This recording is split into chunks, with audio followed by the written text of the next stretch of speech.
Awesome, man. Awesome. Excited? Alright guys, we're out here with Miles. We're here at the 2018 World Cup Finals. Give us a rundown on the build that you guys brought. So we brought a couple cars this year. We brought, I think probably the most surprising one is we brought Atif's Evo 8. I mean, what can you say? I mean, 4 consecutive 7-second passes back to back to back to back, 190 mile an hour trap, and you know, it's still running right now. We're gonna keep going. You know, we had a stock transfer case, ACD transfer case in it. We broke that. We got a built one going in it now. We're gonna do that. It's got basically one of our drag engines. It's 2 liter. It has our GSC S3 cams, GSC valve train. It has GRP rods, wide scope pistons. It has an Eagle crank in it for those doubters on Eagle cranks, you know. One of those things where we felt like we needed something better than stock, and an Eagle crank was kind of our idea, and it was a cheaper one. We just expect a car like that to not survive, and so we just did that. It's got a Motec M1 with a John Reed Racing package on it, drive-by-wire throttle body that we're using to control boost off the line. So if you listen to that car, it launches at about 5,500 and 30% throttle and comes out nice and smooth.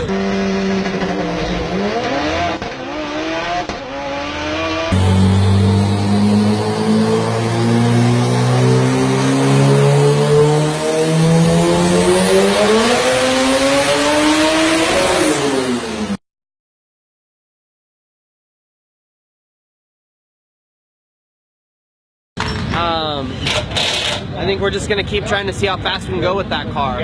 Next car we brought was the Evo 10. ETS's Evo 10. It's our car that or their car, and we end up putting everything together with it throughout the year to try and go fast. And I started driving it. Luke drives the 8.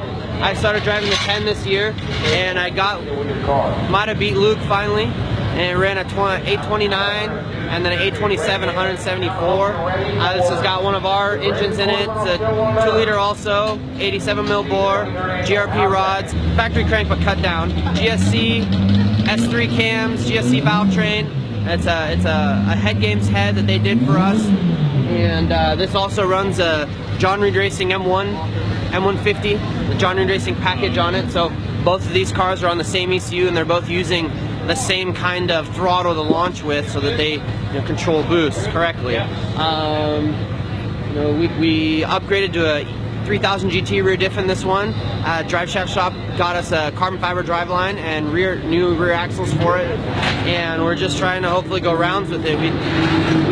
We'd love to get this car in the 7s, but unfortunately on the 67 mil and the weight we're at, we're pretty limited. But for going as quick as we are in this car with that turbo, it's pretty impressive. This has kind of been one of our flagship cars for the last couple years, and we've just been slowly pushing that envelope. And now, I mean, I'll probably jinx myself here, but this motor has been in there since August, and we've been to like 3 events now, and it's still going. We haven't had a problem with it. So one thing I forgot about, both of these cars run Exity triple carbon clutches, and they're awesome. You can slip them, and that's how you got to launch these things. You slip them quite a bit, and you know, we've been doing good with them. We're happy with those clutches. We put Exity triples, not carbon but triples, and almost all street cars that make above about 800 wheel.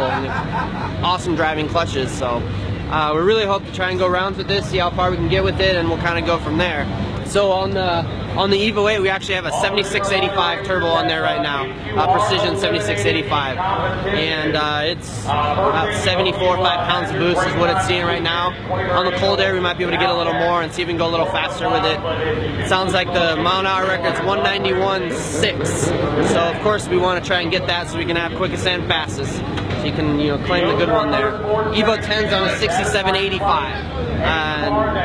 So yeah, and then we brought Jeff Bush's car. We've all been seeing that car for years. It's kind of been a pretty impressive car, but Jeff went to Wild Street this year, and he downsized a 72 mil, and he actually ended up running a 7.6 at 183 on a 72 mil. Jeff's built that whole car himself, and Luke does the tuning, has an AM Series 2 on it, shifts the auto all by itself. It's a pretty awesome car in the end also, usually goes rounds pretty well.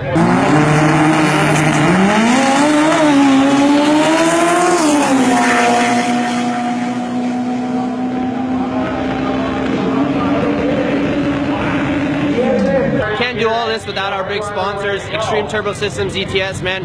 you know, if they wouldn't have let us start using this car, we wouldn't be where we are with that. And we, you know, everything they make, it's always amazing. Intercooler kits, exhaust, intercooler piping, turbo kits, it's all good stuff. GSC Power Division, you know, they've been there since the get-go, and we love Greg and those guys there, make the best valve train parts there. And then we got Exity USA, Exity clutches, been great there. Drive Shaft Shop, thank you for helping out with that. Fuel Injector Clinic, been great with the injectors and everything we run there also. And Whitescope Pistons, thank you there. AeroWorks Performance for all the cool carbon fiber parts we got on the Evo 10. In the Evo 10 we have a Graph gearbox in it, same training I have in the Integra actually. It's a 5-speed straight cut dog box, been working pretty damn good. My car and this car. And they're kind of the only one that make a really good Evo 10 transmission right now that we've done. So the Evo 8 has a H pattern, PPG, 1 through 4 with a factory 5th gear on it. And again, that one's been working pretty good too. We have a CAE shifter on that one, and this one's a stock shifter. Everything, and both cars are strain gauge. So once you clutch to launch, you never touch the clutch again. You just pull back and push forward, and just make sure you don't go into the wrong gear. So Evo 10 runs on ethanol. The Evo 8 runs on M5 methanol right now. Both of them run 8 FIC, Fuel Injector Clinic, 2150cc injectors, about 80 to 90 pound base with mechanical fuel pumps. This is a wet sump car, that's a dry sump car.